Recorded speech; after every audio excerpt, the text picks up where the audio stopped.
Hello everyone, welcome to my channel. अगर आप भी एनएमएमएस एग्जाम का फॉर्म भरने वाले हैं तो इस वीडियो को पूरा ध्यान से देखिए, क्योंकि इस वीडियो में मैं लेटेस्ट सिलेबस को लेकर के डिस्कस करने वाला हूं, जो आपके एग्जाम पॉइंट ऑफ व्यू से बहुत ही महत्वपूर्ण है। और हम बात करें एनएमएमएस यानी कि national means cum merit scholarship scheme, इसका जो पेपर है वो मुख्यतः दो भागों में बांटा गया है, पार्ट 1 और पार्ट 2 के अंदर। पार्ट 1 जिसे हम सेट के रूप में जानते हैं और पार्ट 2 जिसे मेट के रूप में बांटा गया है। अब पार्ट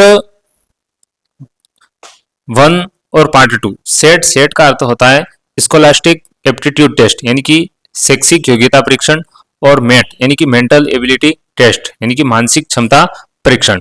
तो सेट के अंदर तो हमारे जो सब्जेक्ट हैं, जो विद्यालय के अंदर रोजाना पढ़ाए जाते हैं, जैसे कि साइंस है, मैथ है और सोशल स्टडीज है। और मेट के अंदर जो रीजनिंग है अमूमन विद्यालय के अंदर नहीं पढ़ाया जाता है, यह मानसिक क्षमता का परीक्षण इसके अंदर होता है। तो सेट के अंदर और मेट के अंदर इन दोनों से कितने कितने क्वेश्चन हमारे पास आने वाले हैं, तो हम देखेंगे कि साइंस और मैथ और सोशल साइंस, इन तीनों को मिला करके हमें 90 क्वेश्चन मिलने वाले हैं। कितने क्वेश्चन मिलने वाले हैं? 90 क्वेश्चन। और अकेले मेट यानी कि मानसिक योग्यता परीक्षण रीजनिंग से हमें 90 क्वेश्चन मिलने वाले हैं। इसका मतलब ये जो पेपर है एनएमएमएस का, ये कुल कितने क्वेश्चनों का होगा? 180 क्वेश्चन हमें मिलने वाले हैं इसके अंदर। ओवरऑल हमें 180 क्वेश्चन मिलेंगे। ओवरऑल क्वेश्चन मिलेंगे हमें 180। इसे कितने समय में पूरा करना है? तो इसे पूरा करने के लिए 3 घंटे का हमें समय मिलेगा, यानी कि 180 मिनट। 180 प्रश्न है और 180 मिनट है, यानी कि 1 मिनट के अंदर हमें एक प्रश्न हल करना पड़ेगा। एक प्रश्न को हल करने के लिए हमें 1 मिनट मिलेगा। और जो विशेष योग्यता वाले हैं उनको आधा घंटा ज्यादा दिया जाएगा, आधा घंटे का समय ज्यादा दिया जाएगा, यानी कि 30 मिनट उन्हें ज्यादा मिलेंगे।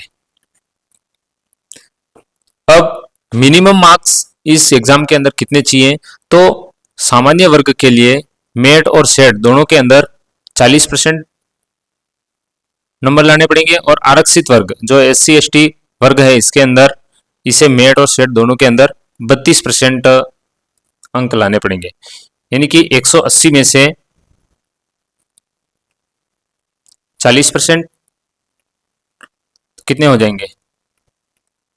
180 में से हमें लगभग 72 नंबर लाने पड़ेंगे। और आरक्षित वर्ग के लिए 180 में से 32%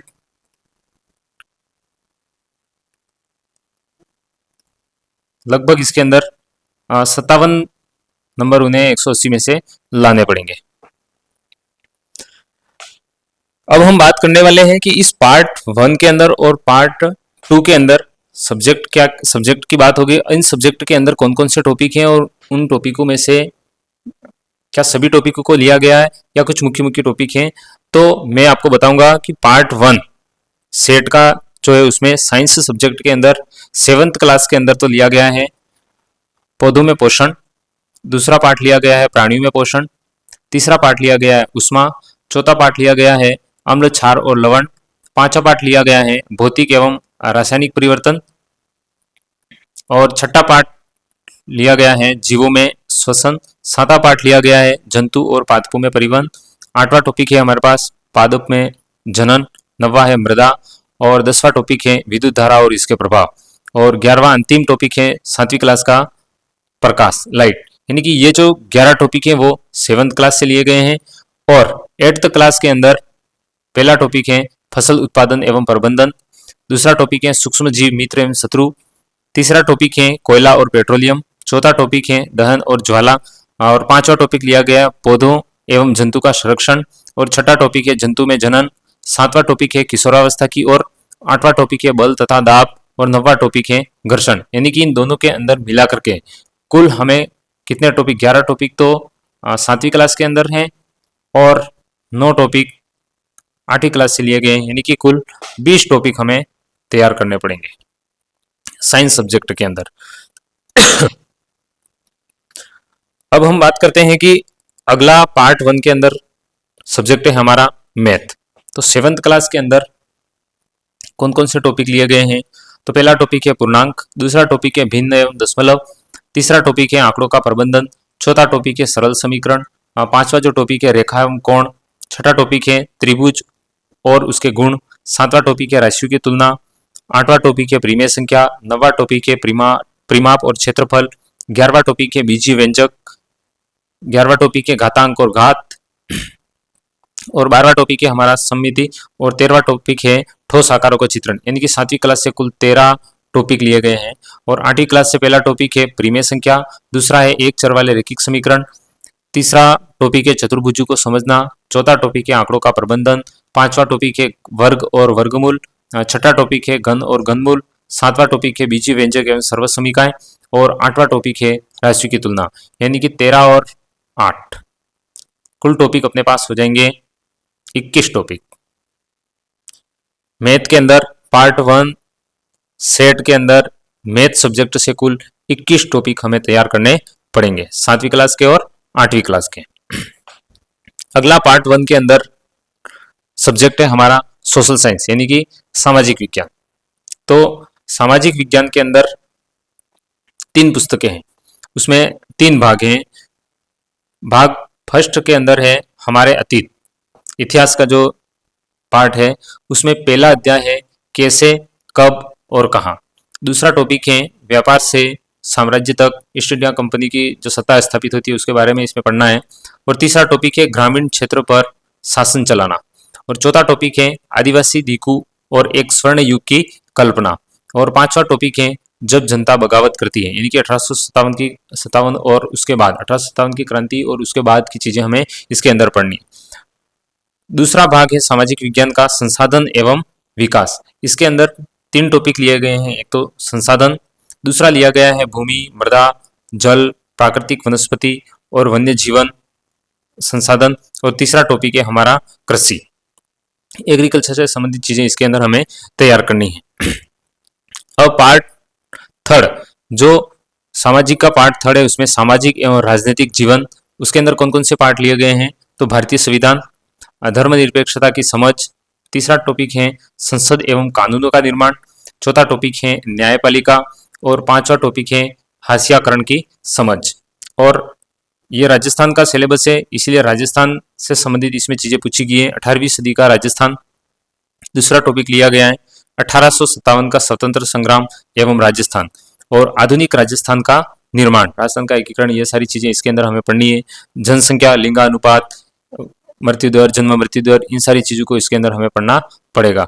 इसके बाद पांचवा टॉपिक है इसके अंदर उद्योग, और छठा टॉपिक है हमारा परिवहन एवं पर्यटन। ये हमारे पार्ट 1 के अंदर जो तीनों सब्जेक्ट थे, विज्ञान, गणित और सामाजिक विज्ञान का जो महत्वपूर्ण पार्ट थे वो मैंने आपको बताया। अब हमारा बचता है पार्ट 2 मैथ, यानी कि मेंटल एबिलिटी, मानसिक योग्यता का जो टॉपिक है, जो मानसिक योग्यता का जो पार्ट है उसके अंदर कौन कौन से टॉपिक हैं।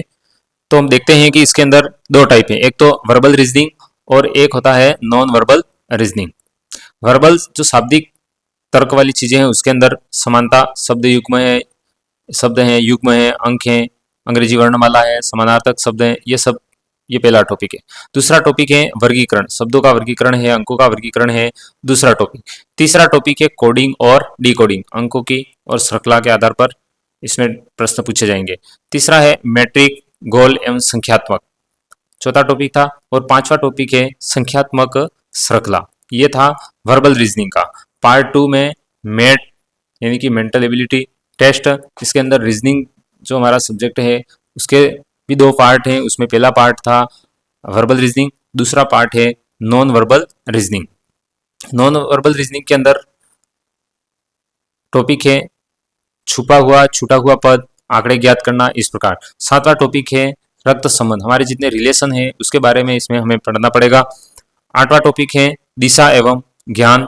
9वां टॉपिक है घड़ी और कैलेंडर। 10वां टॉपिक है विजातीय चित्र, पद और चयन। 11वां टॉपिक है चित्रात्मक वर्गीकरण। और 12वां टॉपिक है मिरर इमेज, जल प्रतिबिंब। इन चीजों को पढ़ना पड़ेगा। और 13वां टॉपिक है गणितीय आकृतियों की पहचान। 14वां टॉपिक है डाइस संबंधी प्रश्न। और 15वां टॉपिक है आकृति को पूरा करना। तो स्टूडेंट, ये था आपके राजस्थान राज्य का सिलेबस। आप अपने स्टेट का अपने हिसाब से मिलान कर लीजिए। हो सकता है उसमें कोई टॉपिक कम ज़्यादा हो, कोई टॉपिक इसमें हो लेकिन उसमें नहीं हो, या आपके राज्य में हो और राजस्थान राज्य में नहीं हो, तो वो आप आपके हिसाब से मिलान कर दें। ये वीडियो अगर आपने अंतिम तक देखा है तो अंदाजा हो गया होगा कि हमें क्या क्या पढ़ना है, कैसे पढ़ना है और कितना पढ़ना है। तो मिलते हैं अगले वीडियो में। और वीडियो आपने देखा इसके लिए थैंक्स फॉर वॉचिंग।